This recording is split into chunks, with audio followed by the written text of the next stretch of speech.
Here we are. We've got all of our tracks inside a Reaper session. It looks bland, unorganized. So the first thing I want to do is just organize it the way that I usually would.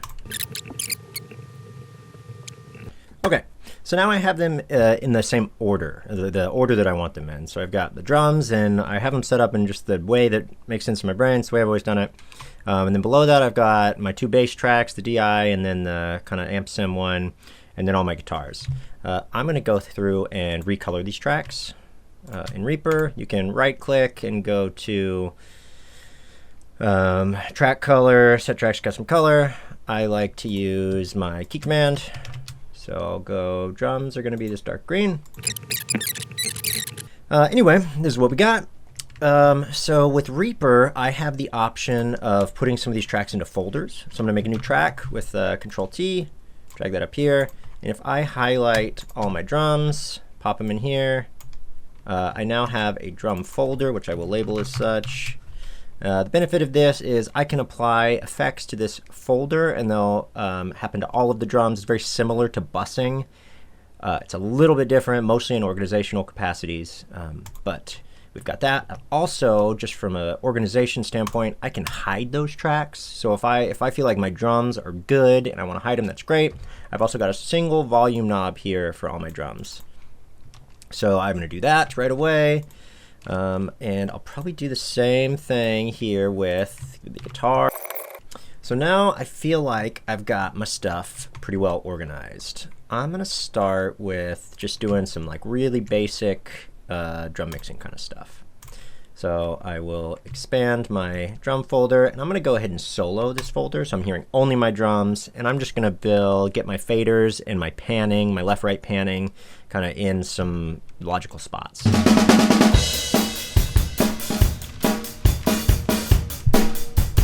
So I have this custom view that I created for Reaper to where whichever track I have selected, I have a volume knob, volume thing over here on the side. Another way to do this would be by more the default, which looks like this. This is probably a little easier for what I'm doing right now. So let's go ahead and get these drums cooked up.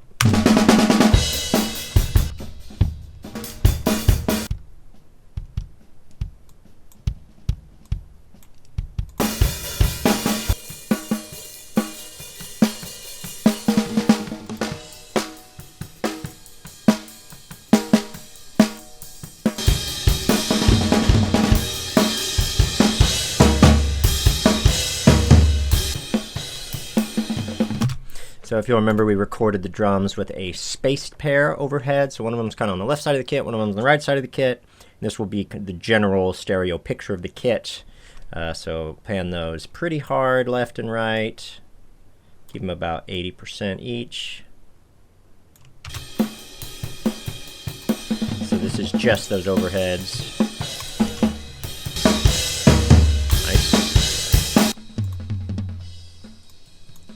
Same with the rack tom and the floor tom. Get those kind of where they're going to be.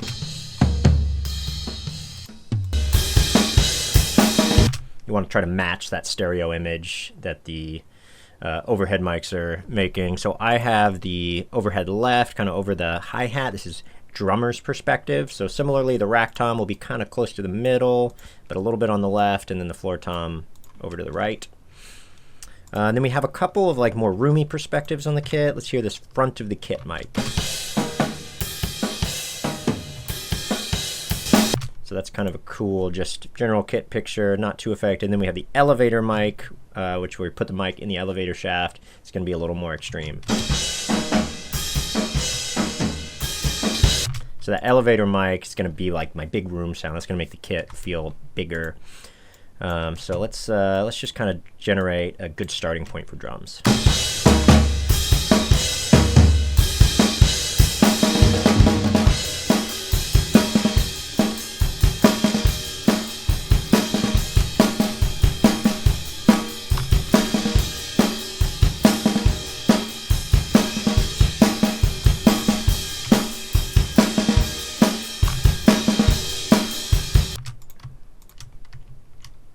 So one thing I'm noticing there is when I mute my rack and floor tom, I'm getting a lot cleaner picture of the kit. So one thing you can do with the rack and floor tom captures is you really only want to hear them when the rack and floor tom are being hit. So I might turn them down just a little bit. Let's hear what it sounds like when they actually are played.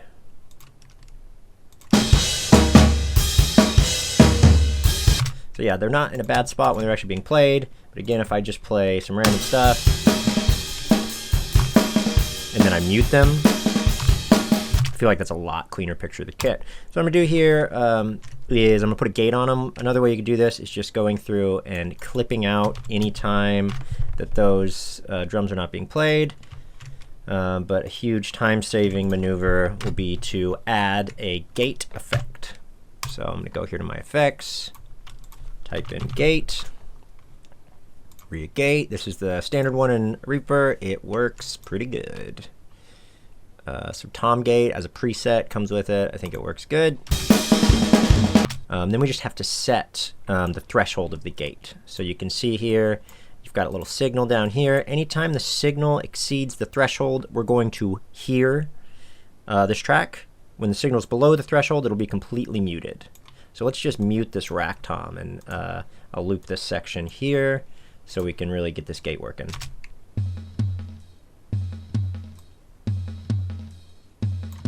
Great. And then there's a couple settings on this. The release, that's how long after the signal exceeds the threshold and we're going to hear it, how long it takes to die out. And then the tack, how long after the signal exceeds the threshold are we going to hear it. There's also a pre-open on this, so this is kind of looking ahead, and when it sees that the signal is going to exceed the threshold, it's going to open it beforehand, which really helps with toms because you don't want to miss out on that first millisecond of attack on the tom. I think that works pretty good. Let's go ahead and move that down to this guy as well. And I kind of went through and cut out some stuff, so let's move to a different section over here. Similar, let's loop that. So you can see right now, even when the tom isn't playing, it's still exceeding this threshold. So we want to pop that up.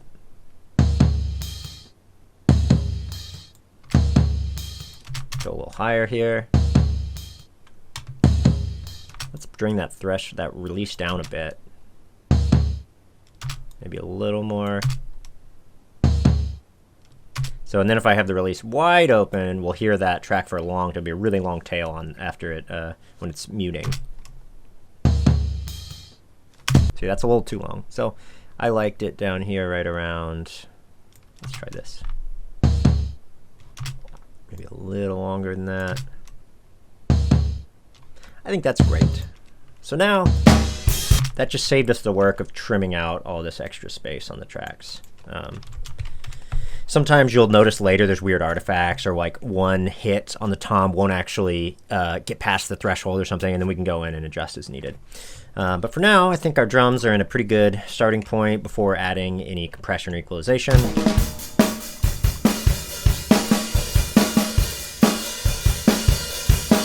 And I don't want to go too crazy on my drum mixing before I actually get all the other variables in there. So let's go ahead and I'll fold down this track, this folder here, and let's check in on the bass.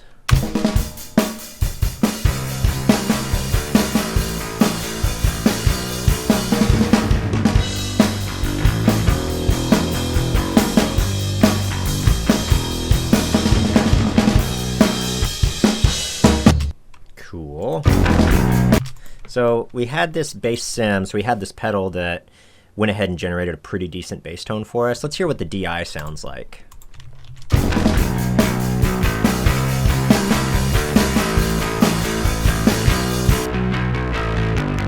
So I'm just going to compare these two real fast.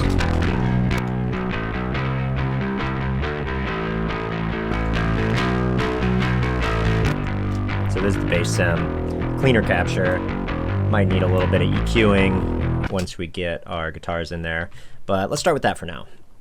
So now let's go down to our guitars. We'll just we can have everything in there. I'll just mute the vocals for a second. So this is the guitar we recorded on day one. It's a very quiet signal. I'm going to do what's called clip gaining here. I'm going to boost that signal. And I know we recorded an overdub with that Marshall just of the whole track. So I'm going to put that baby in there as well.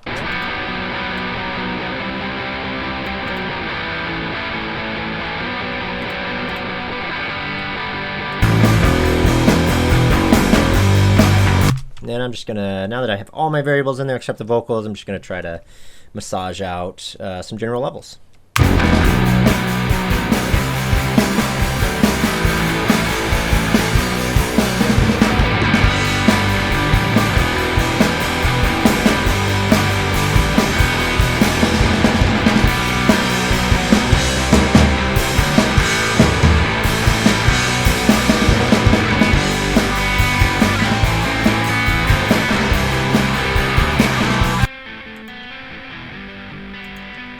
Okay, so now we had these two overdub tracks. We had the Marshall amp with the dynamic mic, and then we had the big Fender Twin with that condenser microphone. My gut tells me I'm probably not going to want that condenser on the rhythm track, but let's see. Let's just A to B those two tracks. This is the Fender.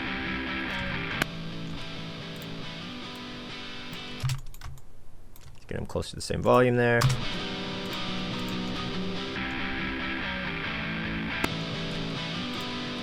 That's tough there. I'm thinking that Marshall, it doesn't sound great by itself, but in the context of the mix, maybe it'll work for us. So let's mute the twin capture.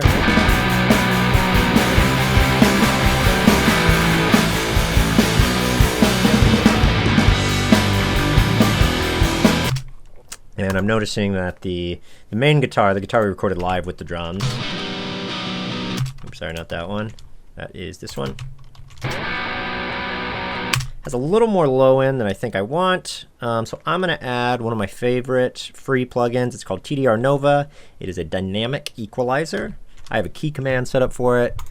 On Reaper, you could always go to FX and then just kind of search through your plugins. This TDR Nova is under the Tokyo Dawn Labs. Get rid of the search query. TDR Nova, totally free.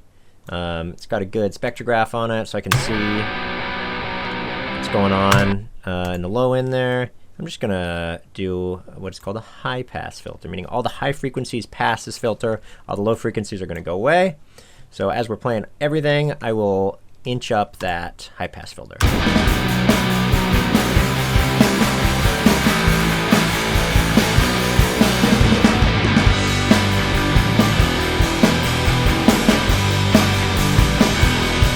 Cool. I think that helps leave a little more room for the low end there. And then we are going to have a solo at the end.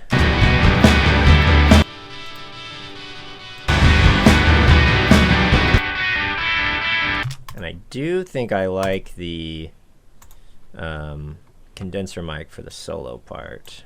I'm going to make the solo section a different color here. Let's do gray. Here we go.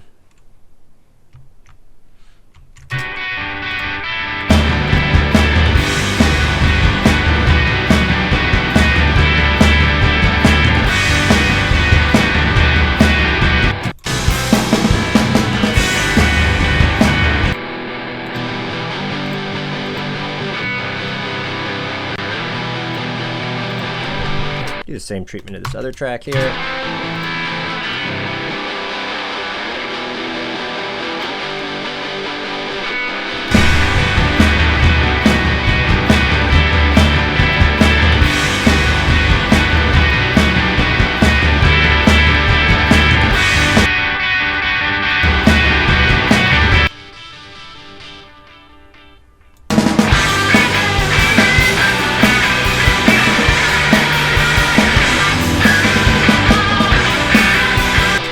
A lot of times to make sure my low end's in there good, I will listen to the track and then mute the bass and see what happens.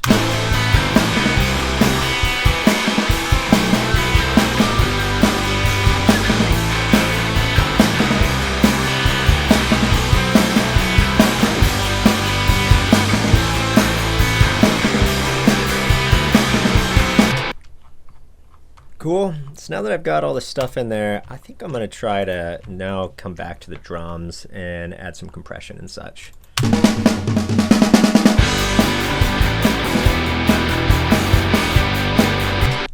lot of other little mixing things I can do. I'm going to use that TDR Nova plugin, which I'm relying on extra heavy for this because it is a free plugin. You can download it for free and use it. It's total Swiss Army knife as an EQ, and it's also a compressor or a frequency-specific compressor, and I'll show you that right now. So I'm putting it on my drum track here, my snare. Let's go ahead and bring in the spectrograph so I can see what the snare is doing.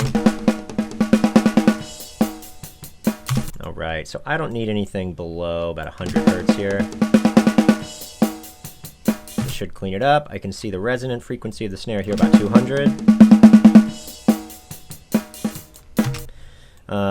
My general go-to is I want that resonant frequency of 200, and then I want some of the crispness up high.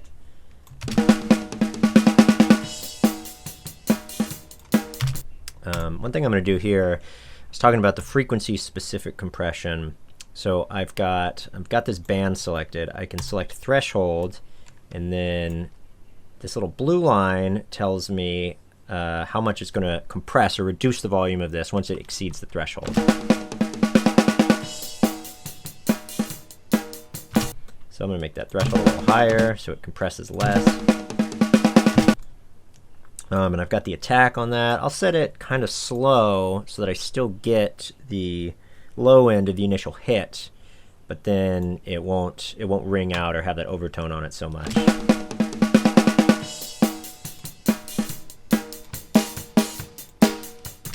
And then under snare, a lot of times you're also going to want to put a gate on it. Definitely get rid of that low frequency information there. And then just like those other tom tracks, I am going to add the gate here. Rear gate. Bada bing.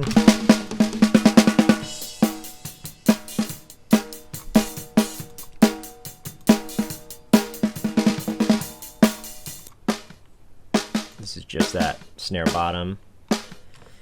And Tara, our drummer, isn't doing a whole lot of like jazzy micro drum stuff, which is great for putting a gate on a bottom snare. We're not missing any like really subtle snare rolls, so that makes our job really easy.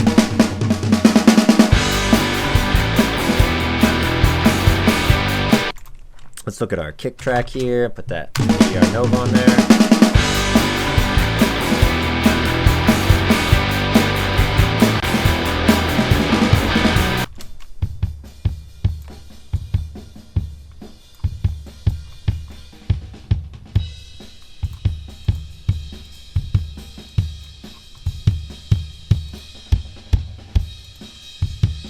So they're reversing the phase, just making sure our phase relationship is good. It definitely changes things considerably when I flip the phase on one of those. We lose a lot of low end, so that means our phase relationship is good. When we mess with it, the sound gets worse.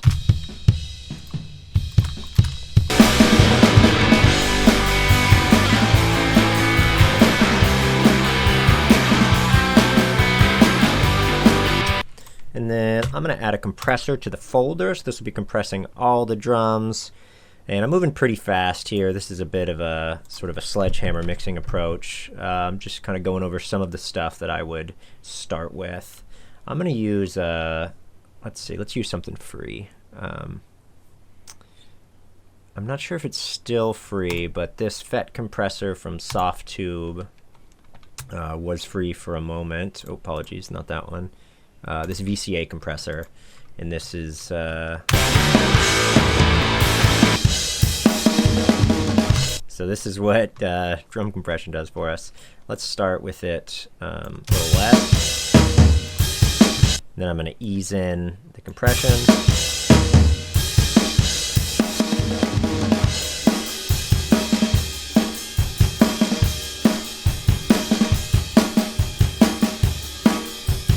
Bypassing it, so it feels like the snare drum is mostly what's getting clunked off. I'm gonna back off on the snare a little bit.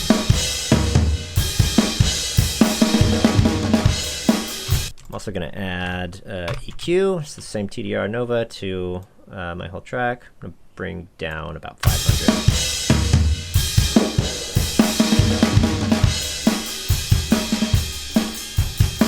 might be a little too much elevator mic.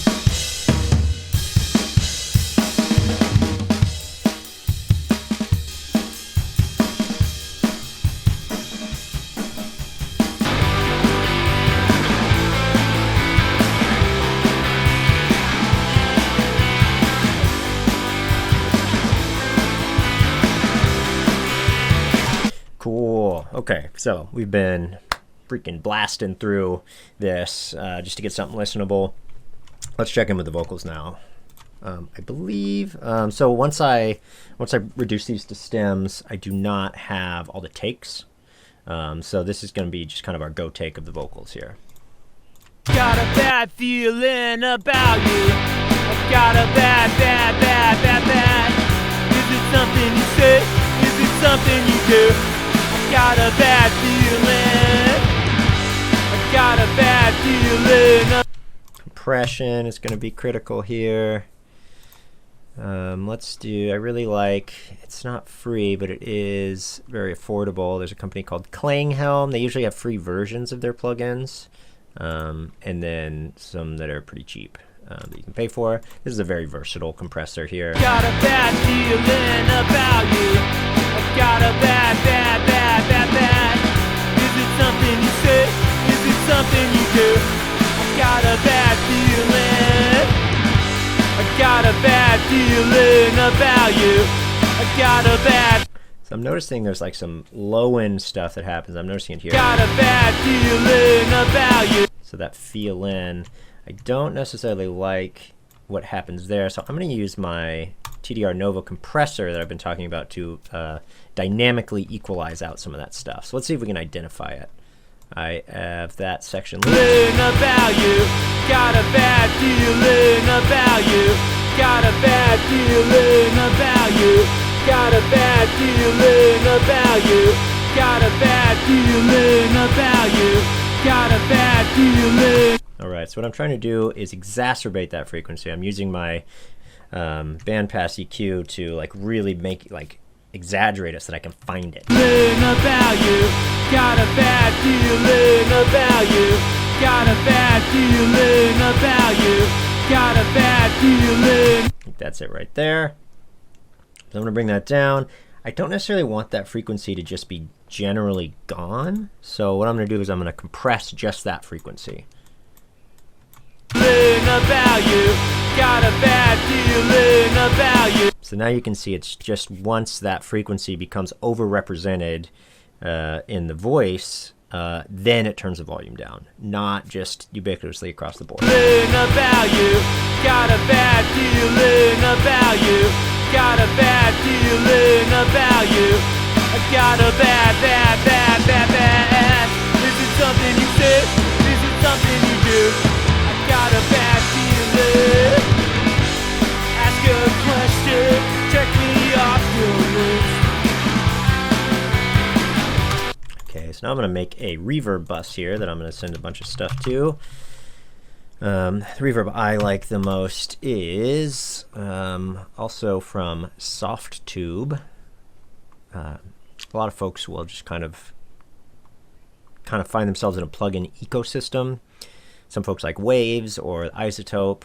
I kind of have a philosophical opposition to those because a lot of times they're subscription based and their licenses are really hard to deal with. So I found Softtube, which is relatively affordable, and they use the iLok license thing, which is a little more universal. Like the Waves one, for instance, you kind of have to buy into their specific licensing platform. And I've just had so many times I found a plugin of theirs I liked, and then I get a new computer, I'm using someone else's computer, and I just can't get it to work. So I've just leaned into using Softtube and some of the other more affordable or free plugin manufacturers. And I want to send my vocal to the reverb bus. So I'm just going to click on the I/O, drag it down. That's too much reverb though. So I'll turn down just the send here.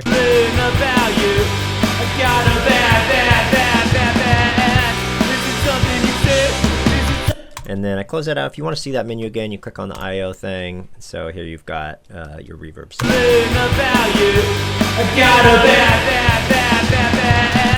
In terms of, I might try a larger reverb, see how that suits us. bad, bad. Is it something you say? Is it something you do? I got a bad feeling.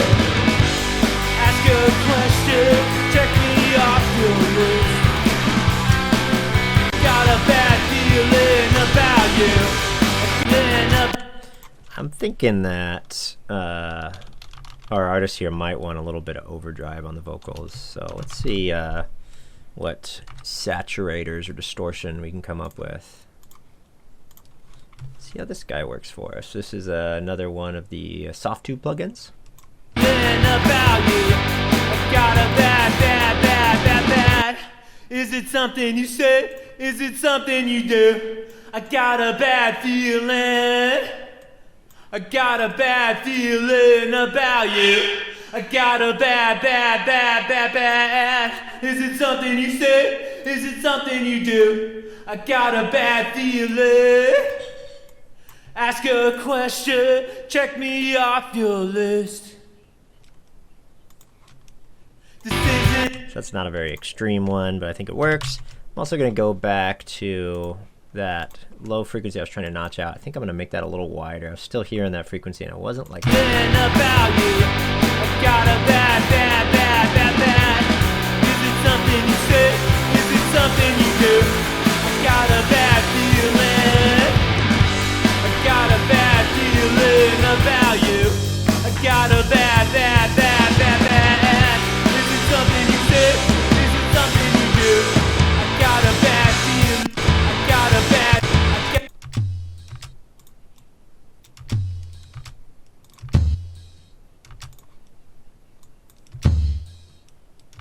So there you can see I trimmed the track.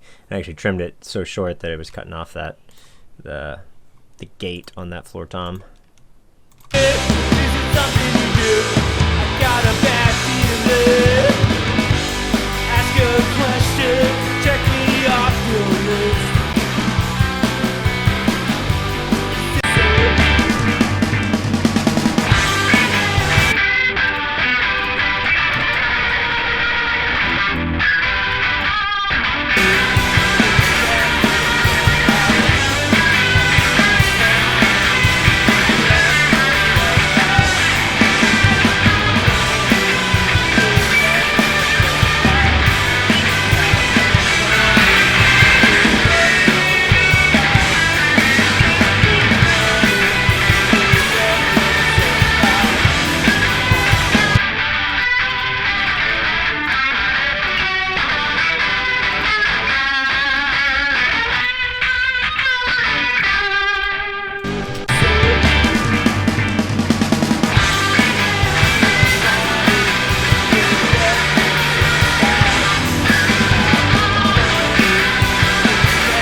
I'm just going to kind of crudely get the More vocals. fun if you could let yourself out.